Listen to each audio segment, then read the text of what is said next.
Paul writes to the Corinthians and warns them that after him some other preachers will come and give them a different gospel than the gospel which he taught them. In humility, Paul admits that he is an ordinary person, but he is sure that what he taught were not his words, they were given to him by the Holy Spirit. Therefore, he warns the Corinthians, beware. What Paul said to the Corinthians is much more applicable to us at our times. Unfortunately, we Catholics, not the Protestants, we Catholics, we are experts in many fields. We are doctors, we are lawyers, we are technicians, and so on. But when it comes to Bible, we are novices. Hardly we know anything about Bible. And we don't want to learn also about Bible. Very few Catholics know about the Bible. How many books are there? How many books are there in the Old Testament? How many books are there in the New Testament? Which letters were written by Paul? And so on. And nowadays, there are groups, they visit Catholics.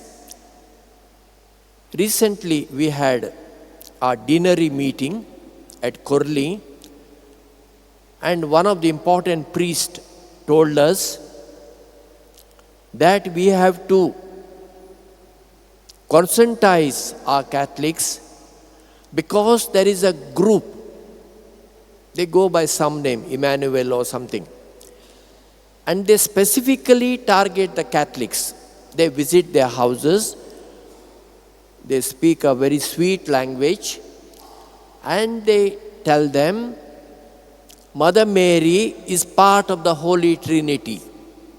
They believe in Mother Mary.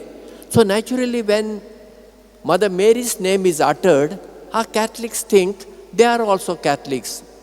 They are not. Mother Mary cannot be part of the Holy Trinity. Holy Trinity is Holy Trinity. We must give first place to the Holy Trinity. God the Father, God the Son, Jesus, and the Holy Spirit. That place we cannot give to Mother Mary. We cannot give that place to any saints, including Saint Anthony. God gets the first place for us Christians. Then comes Mother Mary, and then comes all the saints. So if this group visits you, beware. Tell them, we don't need your teaching. We have our own teachers, and we will take instructions from them. Because if you start arguing with them, they will defeat you.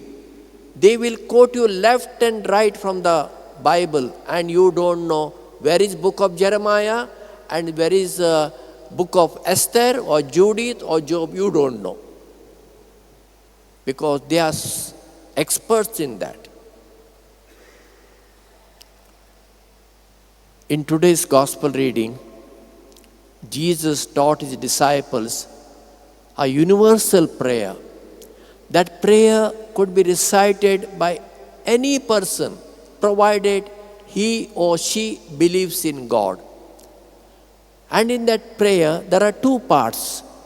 The first part refers to God, and the second part are basic needs. And Jesus, for the first time among the Jewish history, addressed God as Father. Jews didn't utter the name of God. They were afraid of God. He should be far away. Offer him whatever he wants, sacrifices, animal sacrifices, first fruits and so on, so that he will be pleased and he doesn't trouble us. That was the concept among the Jews about God. But Jesus uses the Aramaic word Abba. Abba was a term used by a child to address his father. Daddy, Dada, Papa, in Konkani, Pai, Bab, and so on. So such a familiar term Jesus used for his father. So God is not at a distance. He is a loving person who cares for us, who is near to us. So Jesus brought God near to us. And he gave the first place to God. And thy will be done, not my will. Many a times we want to bribe God. You do this, I light candles. You do this for me, I will offer a mass. You do this for me, I will do a pilgrimage to Velankani or to Born Jesus. See, we have made God as a shopkeeper. This is a sin. God is God. Who are we to bribe him? He will not accept a bribe. In front of God, we must surrender. Surrender. When we come to church or at home while praying, we must say, God, I need all this, but thy will be done. I surrender myself, my family, and everything in your hands. And when we surrender totally to God, God works in his own way at his own time.